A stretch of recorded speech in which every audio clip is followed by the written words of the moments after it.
Hi everyone, स्वागत है आपका इस वीडियो में। आज की क्लास में हम देखेंगे क्लास 6 की ज्योग्राफी अध्याय 2। इसमें हम ग्लोब और अक्षांश एवं देशांतर के बारे में जानेंगे। इसमें जो है ग्लोब के बारे में और जो है और भी महत्वपूर्ण टॉपिक दिए गए हैं जिन्हें हम देखेंगे। इस अध्याय में हम अक्ष के बारे में जानेंगे, अक्ष यानी एक्सिस, और विषुवत वृत्त के बारे में जानेंगे, विषुवत वृत्त क्या है। अक्षांश के बारे में जानेंगे, देशांतर के बारे में जानेंगे कि इसमें क्या क्या चीज़ें होती हैं वो देखेंगे। और उसके बाद हम समय की गणना कैसे होती है उसे देखेंगे, और मानक समय और भारत में समय की गणना कैसे की जाती है उसे हम समझेंगे। आइए हम देखते हैं। इस चैप्टर में हम पहले देखेंगे ग्लोब क्या होता है, ग्लोब के बारे में समझेंगे। ग्लोब होता क्या है, ग्लोब कितने प्रकार के होते हैं, ग्लोब क्या है, इसे हम समझेंगे। ग्लोब जो है विभिन्न आकार एवं प्रकार के हो सकते हैं। बड़े ग्लोब हो सकते हैं जो आसानी से एक स्थान से दूसरे स्थान तक नहीं ले जाया जा सकता। कुछ जो ग्लोब होते हैं पॉकेट में रखने योग्य छोटे ग्लोब होते हैं, तथा गुब्बारे जैसे होते हैं ग्लोब जिनमें हवा भरी जा सकती है और आसानी से एक स्थान से दूसरे स्थान तक ले जाया जा सकता है। ग्लोब स्थिर नहीं होते हैं, इसे उसी प्रकार घुमाया जा सकता है जैसे कुम्हार का एक पहिया या फिर एक जैसे लट्टू घुमाया जाता है वैसे। ग्लोब पर देशों, महाद्वीपों, महासागरों को उनके सही आकार में दिखाया जाता है। पृथ्वी के समान किसी गोले पर किसी बिंदु की स्थिति का वर्णन करना कठिन है। इसलिए जो है ग्लोब की सहायता से हम जो है उस पे जो है देशों, महाद्वीपों तथा महासागरों का वर्णन आसानी से करते हैं। आइए हम समझेंगे ग्लोब के बारे में और जो है ग्लोब पे स्थित जो अक्ष होते हैं उसके बारे में समझेंगे कि अक्ष क्या होते हैं। ठीक है, देखते हैं। अक्ष जो है यह एक ग्लोब में झुकी हुई अवस्था में स्थित होती है, जिसे हम क्या कहते हैं, अक्ष कहते हैं, जिसे हम अक्ष यानी एक्सिस कहते हैं। अक्ष जो है ग्लोब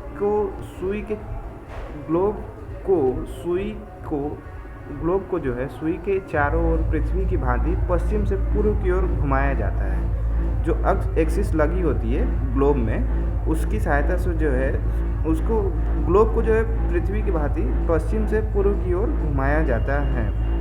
और जो है पृथ्वी पर वास्तव में ऐसा कोई सुई नहीं होती है, ये जो है काल्पनिक है, जिससे जो है हम पृथ्वी के बारे में अपनी समझ को विकसित कर सकें।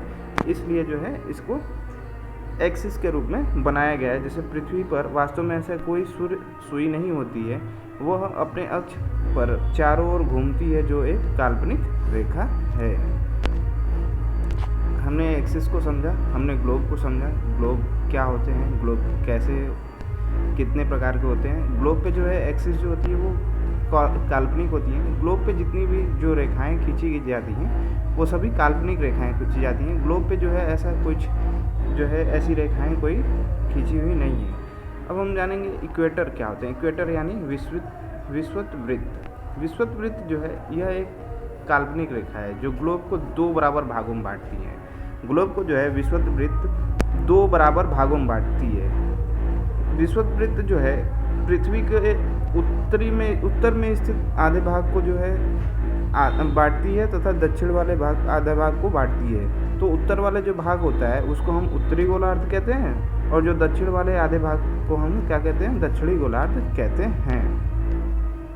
और उसमें जो है यह दोनों को जो है जो विषुवत वृत्त होती है वो दोनों को जो है बराबर अर्धवृत्तों में बांटती है। तो इस प्रकार जो वृत्त होती है वो भी जो है पृथ्वी पर काल्पनिक ही खींची गई है। वो जो है पृथ्वी पर ऐसा कोई जो है रेखा नहीं होती है, ये भी एक काल्पनिक रेखा खींची गई है जो पृथ्वी को दो बराबर भागों में बांटती है, जिसको जैसे चित्र में दिखाया हुआ है। ये जो है उत्तरी ध्रुव को यहाँ पे दर्शाया गया है। ये जो है ये खींची गई सारी अक्षांश रेखाएं खींची गई हैं। विषुवत वृत्त जो है पृथ्वी को दो बराबर भागों में बांटती है। विषुवत वृत्त जो है पृथ्वी को दो बराबर भागों में बांटती है। उत्तर की तरफ के जो भाग होती है उसे जो है उत्तरी वृत्त कहते हैं, और तथा जो दक्षिण की तरफ होती है उसे दक्षिणी गोलार्ध या दक्षिणी वृत्त कहते हैं। हम समझेंगे अक्षांश के बारे में। अक्षांश यानी लैटिट्यूड। लैटिट्यूड क्या होता है? लैटिट्यूड जो है विषुवत वृत्त से ध्रुवों तक स्थित सभी वृत्तों को क्या कहते हैं? अक्षांश रेखाएं कहते हैं। विषुवत वृत्त से, विषुवत वृत्त यानी यहाँ पे हम डायग्राम की सहायता से देख सकते हैं, जो ये विषुवत वृत्त है इसके समांतर जो है काल्पनिक रेखाएं जितनी खींची जाती हैं उसे हम क्या कहते हैं? अक्षांश रेखाएं कहते हैं। उसे हम क्या कहते हैं? अक्षांश रेखाएं कहते हैं। अक्षांश रेखाएं जो है विषुवत वृत्त के उत्तर के सभी वृत्तों को उत्तरी अक्षांश एवं विषुवत वृत्त के जो दक्षिण में खींची गई रेखाएं हैं उन्हें हम क्या कहते हैं? दक्षिणी अक्षांश रेखाएं कहते हैं। जो वृत्त है, विषुवत वृत्त है, उसके उत्तर में जितनी भी वृत्त के ऊपर रेखाएं खींची जाती हैं उन्हें हम जो है अक्षांश एवं जो है अक्षांश उत्तरी अक्षांश तथा जो है विषुवत वृत्त के समांतर दक्षिण में खींची जाती हैं उन्हें जो हम दक्षिणी अक्षांश कहते हैं। इन काल्पनिक रेखाओं को हम चित्र के माध्यम से समझेंगे कौन कौन सी जो है रेखाएं खींची गई हैं। सर्वप्रथम जो है विषुवत वृत्त के बारे में समझेंगे। विषुवत वृत्त जो है यह पृथ्वी को दो बराबर भागों में बांटती है। विषुवत वृत्त जो है पृथ्वी के दो बराबर भागों में बांटती है। इसको हम 0 डिग्री के वृत्त पे जो है रखते हैं। उससे ऊपर एक काल्पनिक रेखा खींची गई है जिसको हम क्या कहते हैं? कर्क रेखा। यह 23.5 डिग्री उत्तरी अक्ष पे जो है यह खींची हुई रेखा है जिसको हम क्या कहते हैं? कर्क रेखा कहते हैं। और जो है उसके ऊपर जो है 66.5 डिग्री के कोण बनाती हुई एक काल्पनिक रेखा है जिसको हम क्या कहते हैं? उत्तरी ध्रुव वृत्त कहते हैं। उत्तरी ध्रुव वृत्त रेखा कहते हैं। और उसके ऊपर जो एक जो है काल्पनिक रेखा है वो जो है एक बिंदु के समान हो जाती है जिसको हम उत्तरी ध्रुव कहते हैं। यह जो है एक जो है वृत्त नहीं बनाती, इसको ये एक बिंदु बनाती है जिसको हम क्या कहते हैं? उत्तरी ध्रुव कहते हैं। ऐसे ही ठीक जो है इसके दक्षिण में, विषुवत वृत्त के दक्षिण में जो है काल्पनिक रेखाएं खींची गई है। दक्षिण में मकर रेखा जो है 23.5 डिग्री पे, और 66.5 डिग्री दक्षिण में जो है दक्षिण वृत्त ध्रुव वृत्त को खींचा गया है। और जो दक्षिणी ध्रुव का पॉइंट होता है, जो बिंदु होता है, उसे दक्षिणी ध्रुव कहते हैं।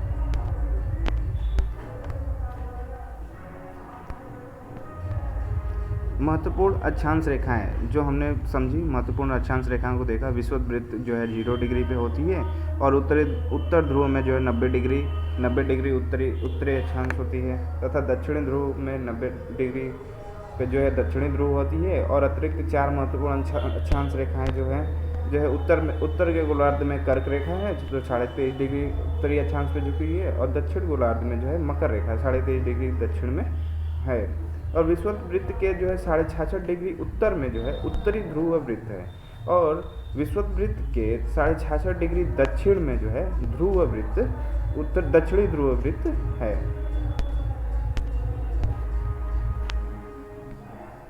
अब देखेंगे हम पृथ्वी के ताप कटिबंधों के बारे में। पृथ्वी के हम ताप कटिबंधों के बारे में समझेंगे। पृथ्वी के ताप कटिबंध क्या होते हैं?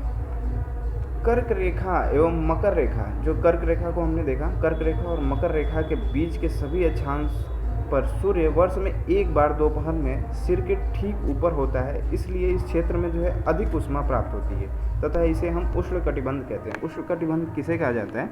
जो कर्क रेखा और मकर रेखा के बीच की जो स्थिति होती है, कर्क रेखा और मकर रेखा के जो बीच का जो क्षेत्र होता है उसको जो है उसमें जो है सूर्य जो है वर्ष में एक बार जो है दोपहर में सिर के ठीक ऊपर होता है, इसलिए इस क्षेत्र को सबसे अधिक उष्मा प्राप्त होती है तथा इसे ही उष्ण कटिबंध क्षेत्र कहा जाता है। उष्ण कटिबंध क्षेत्र इसलिए कहा जाता है क्योंकि यहाँ पे जो है सबसे अधिक उष्मा प्राप्त होती है। इसको हम चित्र के माध्यम से समझेंगे कि उष्ण कटिबंध क्या है।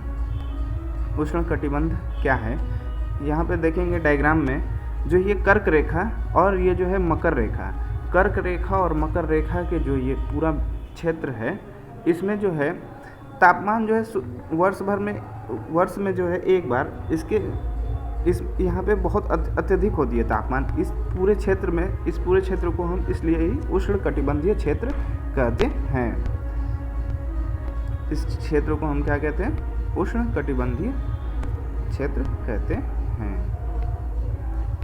अब हम देखेंगे कर्क रेखा तथा मकर रेखा के बाद, कर्क रेखा तथा मकर रेखा के बाद किसी भी अक्षांश पर दोपहर का सूर्य कभी भी सिर के ऊपर नहीं होता है, जो है सिर के ऊपर कभी भी नहीं आता। मतलब जो है कर्क रेखा तथा मकर रेखा के ही बीच में जो है सूर्य जो है दोपहर को उसके सिर पे उपस्थित होता है। यहाँ पे जो है अत्यधिक तापमान होता है, लेकिन और कहीं भी जो है सूर्य जो का तापमान इतना अत्यधिक नहीं होता है। पृथ्वी में ध्रुवों के तरफ जो है सूर्य की किरणें तिरछी होती है। ध्रुवों के तरफ यानी जो नॉर्थ पोल है और साउथ पोल है, यानी उत्तरी ध्रुव है और दक्षिणी ध्रुव है, तो उन पे जो है सूर्य की किरण तिरछी होने के कारण जो है वहाँ पे सूर्य की किरणें ज़्यादा नहीं जा पाती।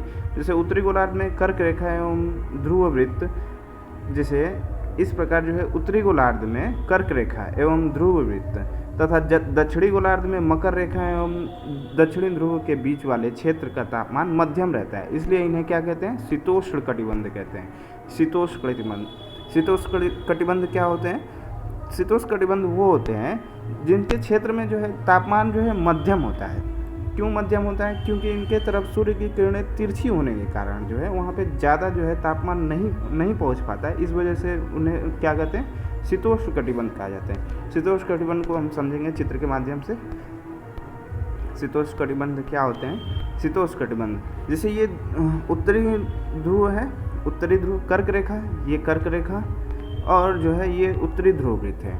तो ये उत्तरी ध्रुव वृत्त और जो है कर्क रेखा के बीच का जो क्षेत्र होता है उत्तरी शीतोष्ण कटिबंध कहलाता है। उत्तरी शीतोष्ण कटिबंध कहलाता है क्योंकि यहाँ इस क्षेत्र में जो है सूर्य का प्रकाश मध्यम रहता है। यहाँ पे ज़्यादा सूर्य का प्रकाश न होने के कारण इसे ही उत्तरी शीतोष्ण कटिबंध कहा जाता है। ठीक इसी प्रकार इसके दक्षिण में जो है मकर रेखा से दक्षिण के तरफ जो है मकर रेखा ये है, और ये दक्षिणी ध्रुव वृत्त है। इनके ठीक बीच की जो क्षेत्र होते हैं यहाँ पे भी सूर्य का प्रकाश ज़्यादा नहीं होने के कारण, मध्यम होने के कारण इसको क्या कहते हैं? दक्षिणी शीतोष्ण कटिबंध कहा जाता है। इस क्षेत्र को क्या कहते हैं? दक्षिणी शीतोष्ण कटिबंध कहा जाता है।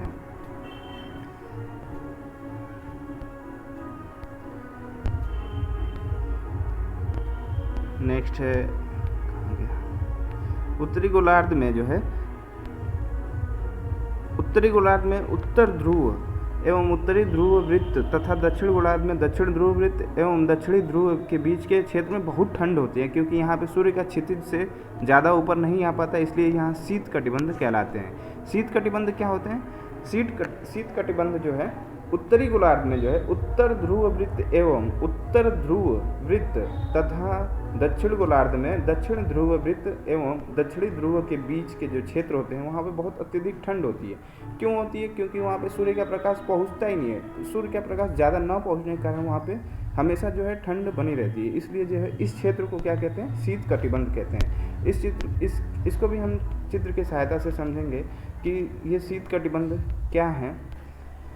ये जो है हम उत्तरी ध्रुव यानी 66.5 डिग्री उत्तर में उत्तरी ध्रुव वृत्त से जो है उत्तर ध्रुव की तरफ, ये जो है उत्तरी ध्रुव वृत्त से उत्तर ध्रुव के जो ये क्षेत्र होता है, यहाँ पे तापमान जो है सूर्य का प्रकाश न पहुँचने के कारण यहाँ पे तापमान बहुत कम होता है, जिसकी वजह से इस क्षेत्र में बहुत ठंडी, मतलब यहाँ पे बहुत ठंड होती है, और इसलिए इस क्षेत्र को हम क्या कहते हैं? उत्तरी शीत कटिबंध कहते हैं। ठीक इसी प्रकार जो है दक्षिण में दक्षिण ध्रुव वृत्त से लेकर दक्षिण ध्रुव वृत्त से लेकर दक्षिणी ध्रुव तक, दक्षिण ध्रुव वृत्त से लेकर दक्षिण ध्रुव तक के क्षेत्र में जो है क्या होता है? सूर्य का प्रकाश आसानी से नहीं पहुंच पाता, इसलिए जो है दक्षिण, ये भी बहुत अत्यधिक ठंड होने के कारण इसको भी क्या कहते हैं? दक्षिणी शीत कटिबंध कहा जाता है।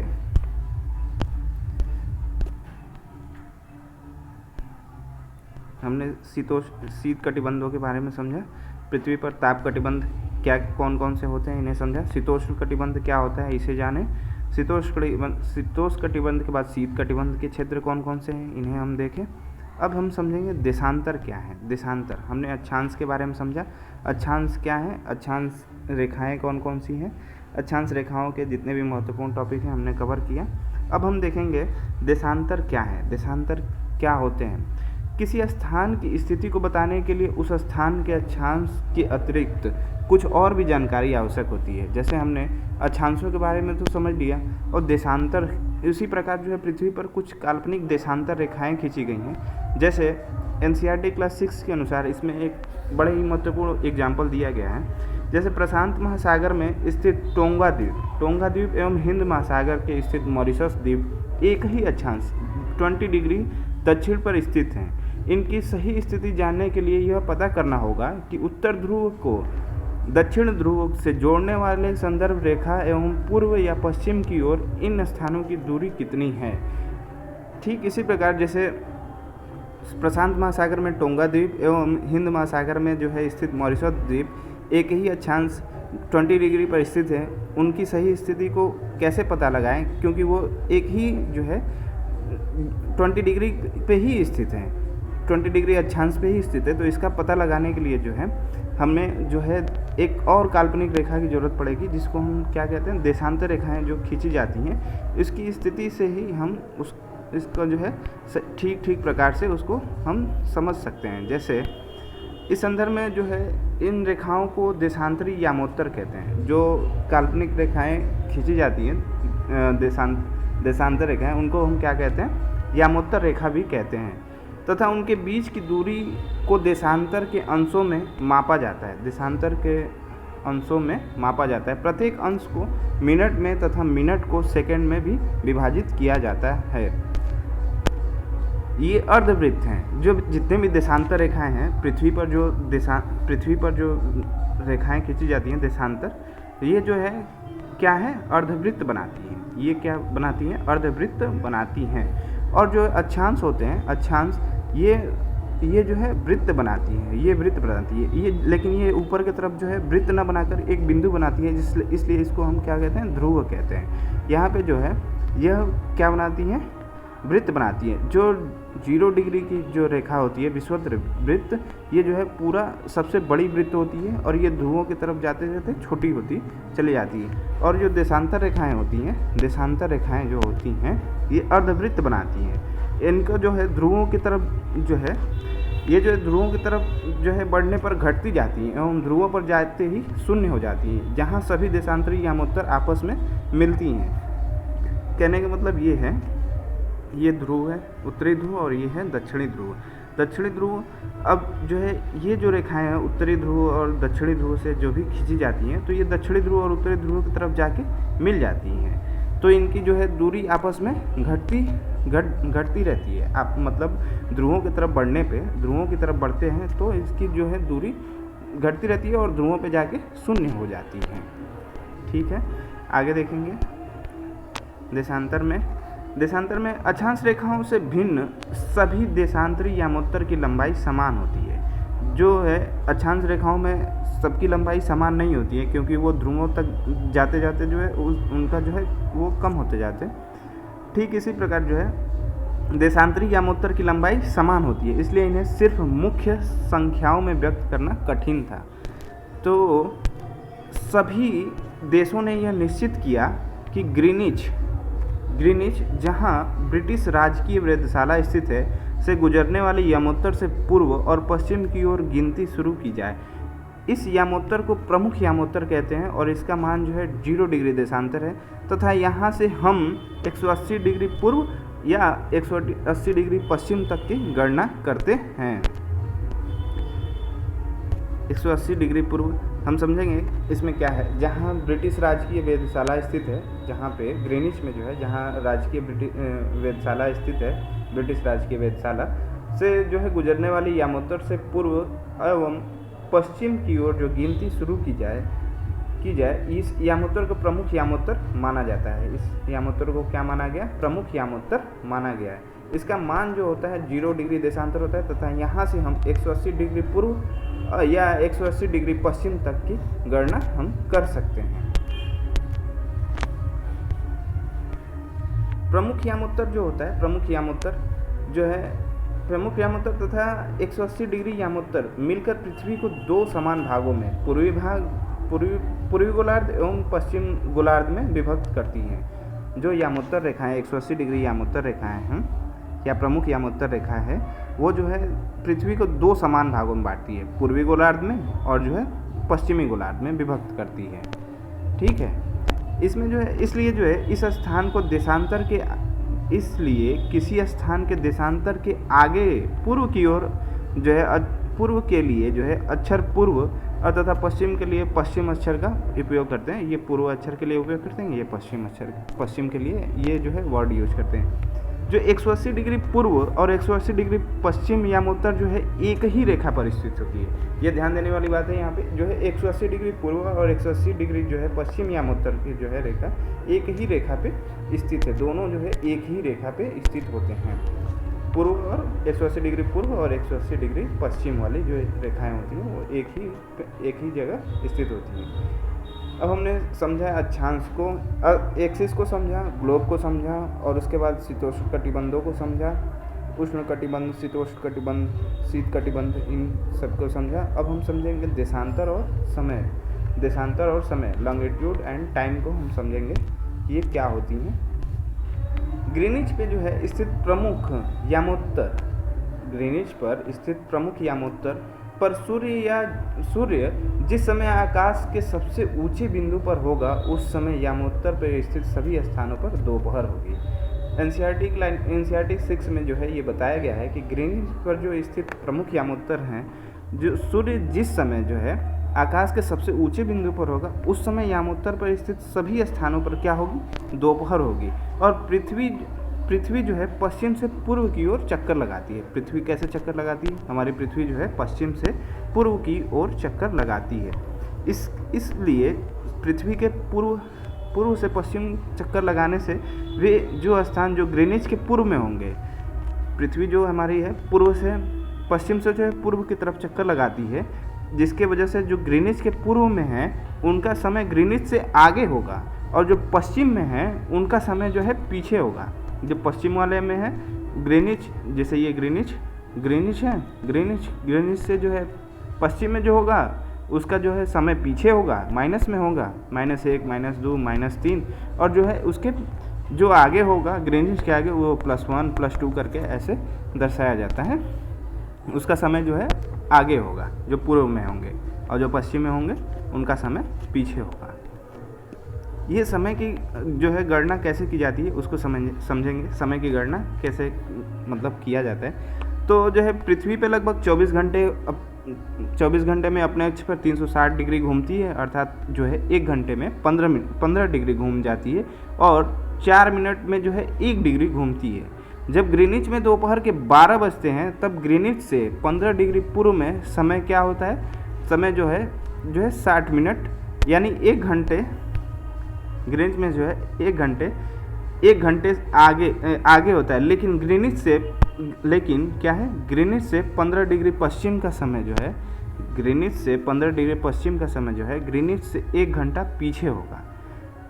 कहने का मतलब ये है ग्रीनिच के समय से 1 घंटा आगे, लेकिन ग्रीनिच से 15 डिग्री पश्चिम का जो है समय ग्रीनिच से 1 घंटा पीछे होगा।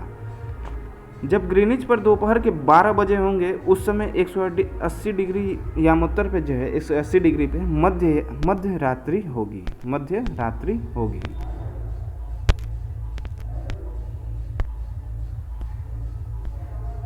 अब हम समझेंगे मानक समय को। हमने देखा देशांतरों का, अब हम समझेंगे स्टैंडर्ड टाइम को। स्टैंडर्ड टाइम क्या होता है? अलग अलग यामोत्तर पर स्थित स्थानों का समय में अंतर होता है। अलग अलग यामोत्तर पर स्थित स्थानों का समय में अंतर होता है। उदाहरण के लिए बहुत से देशांतर से होकर गुजरने वाली रेलगाड़ी जो है समय सारणी को तैयार करना जो है कठिन होता था। इसलिए जो है जैसे एग्जाम्पल के तौर में भारत में गुजरात के द्वारका और असम के डिब्रूगढ़ के स्थान में समय में लगभग 1 घंटा 45 मिनट का अंतर होगा।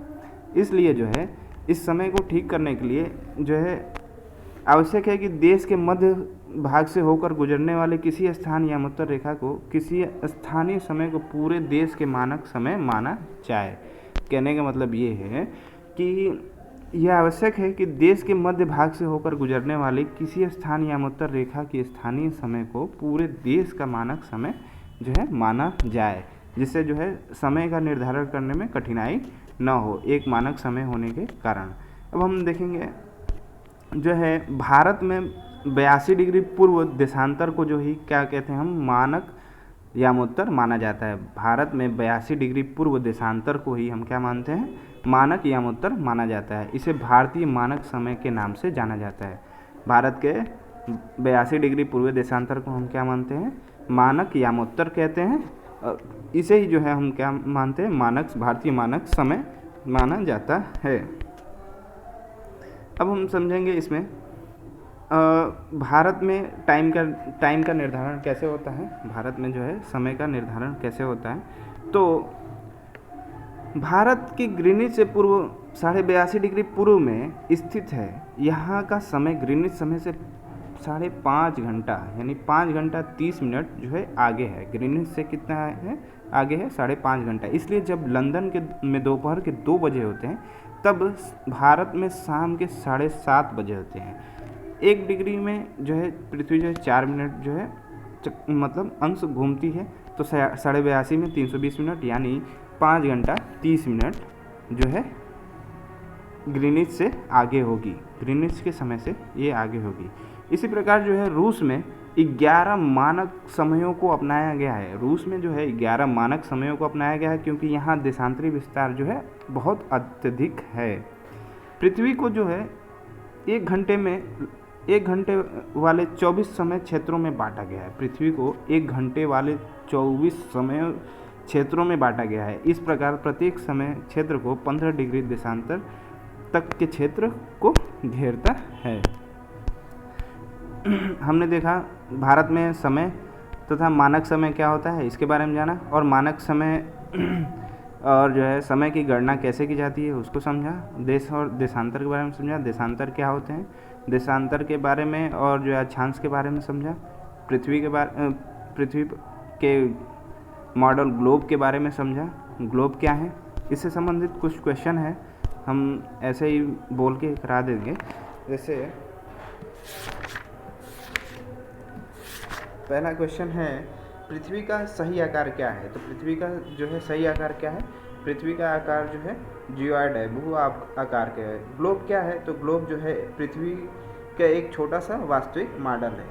क्वेश्चन नंबर 3 है, कर्क रेखा का अक्षांशीय मान क्या होता है। तो कर्क रेखा का जो अक्षांशीय मान 23.5 डिग्री नॉर्थ है। पृथ्वी के 3 ताप कटिबंध कौन से होते हैं, तो जो उष्ण कटिबंध, शीतोष्ण कटिबंध और शीत कटिबंध। ठीक है, आगे एक वीडियो में नेक्स्ट चैप्टर को पढ़ाया जाएगा। तब तक के लिए नमस्कार।